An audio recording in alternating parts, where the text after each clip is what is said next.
ប្រតិបត្តិការនៅក្នុងវិស័យអប់រំក្នុងប្រទេសកម្ពុជានិងមកពីប្រទេសកូរ៉េបានបដិញ្ញាចិត្តនៅក្នុងការនាំយកយុវជនកម្ពុជាទៅកាន់ពិភពលោកថ្មីតាមរយៈថ្នាល Digital ទំនើបការបដិញ្ញាចិត្តនេះបានធ្វើឡើងនៅក្នុងពិធីចុះអនុស្សរណៈនៃការយោគយល់គ្នា MOU រវាងសាកលវិទ្យាល័យអង្គរសាកលវិទ្យាល័យ Bebright និងសាកលវិទ្យាល័យ Kukje Cyber នាថ្ងៃទី 2 ខែកញ្ញាឆ្នាំ 2025 លោកហុងសុងចុងសាកលវិទ្យាធិការគុកជេ Cyber បានលើកឡើងថាសាកលវិទ្យាល័យនេះជាកន្លែងសិក្សាតាមប្រព័ន្ធ Digital ទំនើបដោយសាកលវិទ្យាល័យមានថ្នាល Digital ផ្ទាល់ខ្លួនដ៏ទំនើបដែលអាចឲ្យនិស្សិតរបស់កម្ពុជាអាចសិក្សាស្វែងយល់អំពីពិភពលោកថ្មីៗបានយ៉ាងងាយស្រួល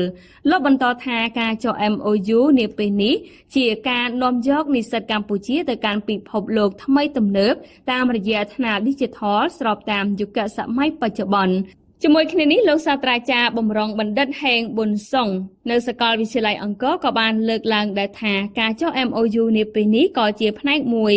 នៃទំនាក់ទំនងមិត្តភាពរវាងកម្ពុជានិងកូរ៉េខាងត្បូងហើយវាក៏ជាផ្នែកមួយនៃការជួយពីសំណាក់មិត្តកូរ៉េក្នុងការបណ្ដុះបណ្ដាលធនធានមនុស្សរបស់កម្ពុជា